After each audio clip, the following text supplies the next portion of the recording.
Nos encontramos con la ministra del Ambiente, Kirla Echegaray Alfaro, a quien la saludamos y le vamos a presentar algunas preguntas para la Academia Peruana de Derecho Ambiental, APDA.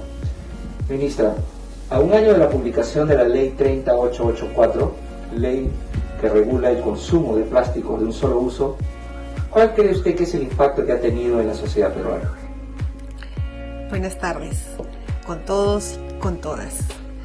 Luego de un año de publicada la Ley 30884, se considera que ha tenido un impacto positivo, debido a que la normativa ha tenido una buena recepción en la sociedad, sobre la cual ha generado un aumento de conciencia ambiental y un cambio de hábitos, tanto en la ciudadanía como en el sector productivo.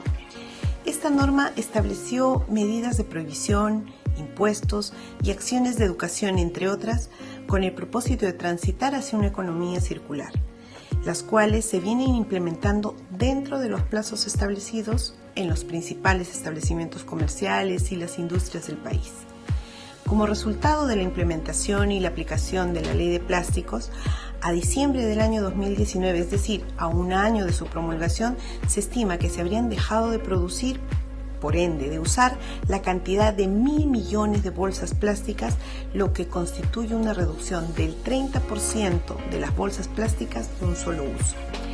Esta cifra ha sido corroborada sobre la base de la información suministrada por los propios fabricantes nacionales de estos bienes de plástico. En ese sentido, ha propiciado cambios de hábito en la ciudadanía hacia un consumo más responsable. Las bolsas han sido sustituidas por otras alternativas, siendo las más comúnmente encontradas las bolsas reutilizables, las biodegradables o las compostables, entregadas y o comercializadas en el país como sustitutos. Por otro lado, empresas líderes en su rubro que producen o fabrican productos de material plástico, entre ellas las industrias de alimentos, bebidas, las fábricas de envases, entre otras, vienen reinventándose cada día, innovando en sus líneas de producción y portafolio de productos, como por ejemplo, vienen incorporando un porcentaje de material reciclable en la composición de sus productos, así como han encontrado modificaciones a sus diseños en sus envases, facilitando la reciclabilidad y la retornabilidad.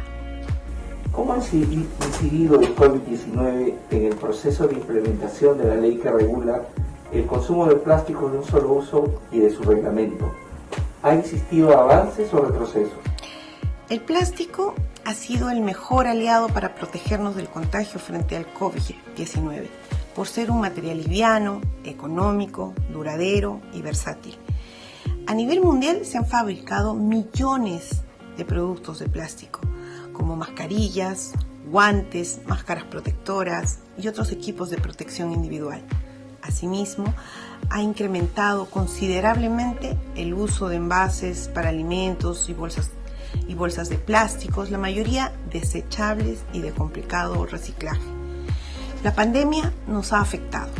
Las medidas adoptadas en la ley que regula el plástico de un solo uso y los recipientes o envases descartables, así como su gradual reducción y prohibición, por lo que el Estado viene afrontando estos objetivos, evitando retrasarlos a causa de la pandemia. En ese sentido, es importante promover el desarrollo de materiales alternativos a los plásticos, más biodegradables, más reciclables, así como el avance en el diseño de nuevos aditivos químicos que sean menos contaminantes.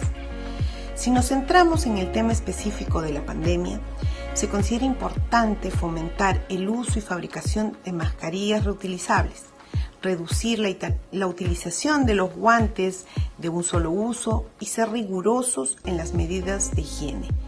Ofrecer soluciones alcohólicas o geles de desinfección para los clientes a la entrada y a la salida de los establecimientos, evitar el uso de vajillas y utensilios desechables para los restaurantes a través del servicio de recojo y delivery, disponer de un contenedor de envases independiente para la adecuada segregación de los residuos y fomentar el empleo de las bolsas reutilizables que deberían ser desinfectadas ante las de un solo uso. Finalmente, Y para que todo esto sea efectivo, se deben manejar mensajes más claros y concretos a toda la sociedad. Como por ejemplo, se debe señalar qué productos son reutilizables, así como aquellos que pueden ser reciclados. Respecto al impuesto de consumo de bolsas de plástico, ¿considera que esta logró su finalidad? Tanto el impuesto del consumo a las bolsas de plástico, así como su cobro, han logrado desalentar el uso de estas, y se observa que cada vez más personas están optando a migrar al uso de bolsas reutilizables. Ello viene dándose de la mano con las campañas que viene desarrollando el Ministerio del Ambiente y los gobiernos locales, ya sea a través de Perú Limpio y Menos Plástico, Más Vida. ¿Funciona la economía circular en nuestro país? ¿Qué se necesita para impulsarla? De manera concreta en el Perú, la economía circular hoy está inmersa en dos instrumentos de alcance nacional y que son liderados por el Ministerio de Economía y Finanzas a través del Consejo Nacional de Competitividad y Productividad, que ha sido aprobada con un decreto supremo del año 2018, y el Plan Nacional de Competitividad y Productividad, que también fue aprobada a través de un decreto supremo el año pasado, por un mandato claro: generar las condiciones para el tránsito hacia una economía circular dentro del país. Para ello, se ha comprometido la implementación de hojas de ruta hacia una economía circular en los sectores de industria, agricultura, pesca y acuicultura prioritariamente. La economía circular, como un paradigma para el desarrollo, exige repensar en los negocios actuales, en los productos y servicios que se ponen en el mercado y sus ciclos de vida, que incluyen las etapas de extracción, producción, uso y desecho, de manera sistémica. Así encontraremos, por ejemplo, que desde el diseño de los productos y sus empaques podemos reducir el uso de materias primas, reemplazar las materias primas por mermas de nuestros procesos o de otros procesos, hacer más eficiente el insumo para minimizar la generación de residuos sólidos y líquidos, y sobre los que se generan garantizar que estos se reciclen. Todo esto puede significar para el negocio una reducción de costos y generación de ingresos adicionales. Debemos tener en la mira también que la economía circular genera una enorme oportunidad para el desarrollo de nuevos negocios que ayuden a resolver las dificultades en las cadenas de valor existentes y que estos se inserten en ellas.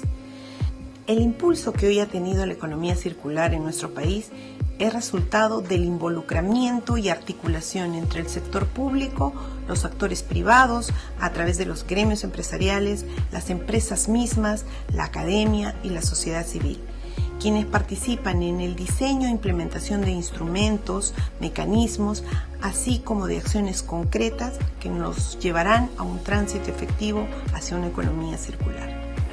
¿Qué medidas podrían implementarse de cara a los meses que restan en el 2020 y en el año 2021 para seguir impulsando los objetivos de la ley que regula el consumo de plástico de un solo uso? El MINAM, como parte de su contribución para avanzar con la implementación de la ley que regule el plástico de un solo uso y los recipientes y envases descartables y su respectivo reglamento, viene desarrollando diversas acciones enfocadas en la gestión integral de los plásticos con un enfoque de economía circular. Es decir, tanto desde la prevención, considerando todo el ciclo de vida, hasta el manejo adecuado de sus residuos generados, priorizando la valorización. Por ejemplo, se continuará con la promoción de los acuerdos de producción limpia, las APLs, en materia de residuos sólidos, mediante las cuales las empresas productivas, extractivas o de servicios se comprometen voluntariamente a mejorar su desempeño ambiental en materia de residuos sólidos, priorizando la eficiencia de los recursos y materiales, así como la minimización de los residuos. A la fecha ya han suscrito 4 APLs con diferentes industrias, vinculados a la gestión de los plásticos. Con la implementación de los compromisos asumidos se proyectaron algunos logros. Por ejemplo, Coplas ha realizado una minimización de 3.000 toneladas de residuos de plástico PVC. Pamolsa, se dejarán de utilizar cerca de 2,5 millones de toneladas de materia prima virgen al ser sustituidas por el PET reciclado. Textil Amazonas ecodiseño y retornabilidad de productos de plástico. Natura, valorización de 147 toneladas equivalentes al 15% de los envases puestos en el mercado, incluidos los de plásticos. Asimismo, se encuentran en proceso de suscripción otras APLs con empresas que contemplan metas vinculadas a la gestión de los plásticos, como son las cadenas de supermercados y retails, Cencosud y los supermercados peruanos. Plantas industriales pesqueras como Taza y Austral, industrias de bebidas y alimentos como PepsiCo, CBC, Industria San Miguel, entre otros. En ese sentido, se alienta al sector privado, en especial a las empresas que brindan servicios, a que cumplan con lo establecido en la Ley de Plásticos, en la Ley de Gestión Integral de los Residuos Sólidos, propiciando una gran oportunidad para reincorporar los residuos como insumos en otros procesos productivos, además de incentivar el consumo sostenible de productos plásticos.